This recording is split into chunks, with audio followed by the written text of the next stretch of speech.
Chapter 2: The Early Years. I soon forgot about the sharing of my sweets.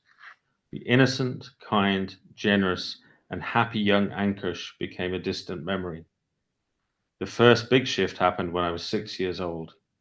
My parents, keen to give me the best start in life, enrolled me in the prestigious local private school, which had a reputation for offering an excellent education. I'll never forget my first day. The school was a converted manor house with large grounds, very different from my previous school. My mum packed me off with whatever she thought I needed, and I nervously embarked on this new adventure. My first day didn't go quite as planned. At one point, my teacher pulled me out of class and shouted at me in the corridor for not having any coloured pencils with me. I only had felt tip pens. Discipline here was certainly important to the teachers. That year, my grades were close to the bottom of the class. This was surprising to my parents, since in my previous school they had been the opposite.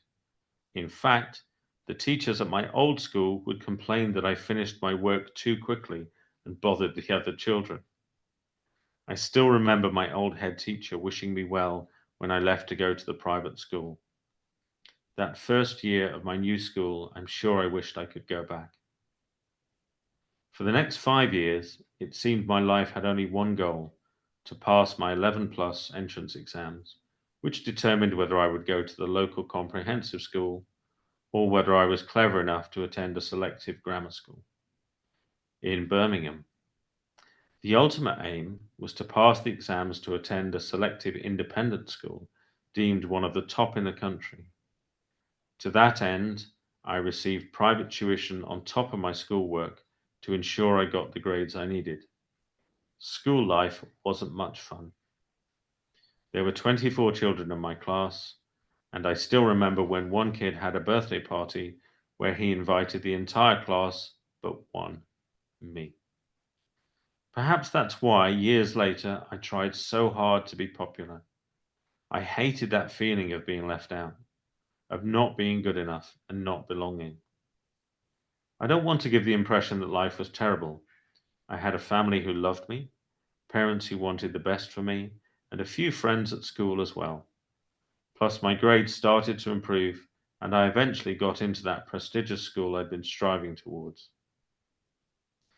Even at that young age, I remember thinking that getting into that school would enable me to get better grades, and this in turn would allow me to get into a top university and then to find a fantastic job. Life looked so linear and planned out. I was already under the impression that these goals were at least in part what contributed to personal happiness. I sometimes wonder, what if I had realized back then that I didn't need to strive so hard? What if someone had pointed me to the possibility that I could do whatever I really wanted? I'm sure I'm not the only one who had some version of this growing up. Did you ever think that there was some goal that, once achieved, would make life complete for you? Well, I'm still lucky I found this out for myself years later, but we'll get to that.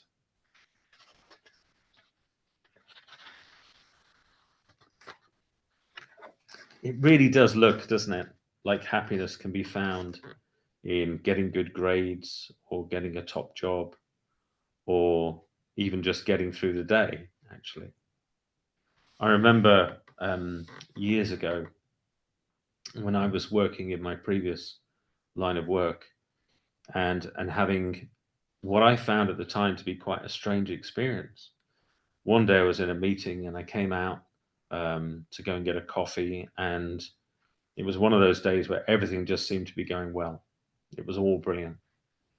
And then 24 hours later, I came out of a similar meeting at a similar time, also to get a coffee. And I remember thinking, wow, this is awful. I'm not enjoying this at all. How did I get into this?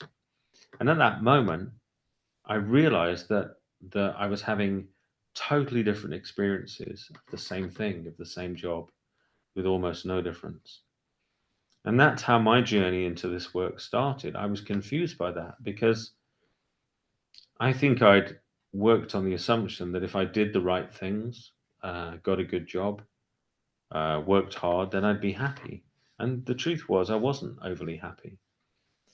And then gradually, a little bit like Ankush, I started to realize that happiness didn't necessarily come from things.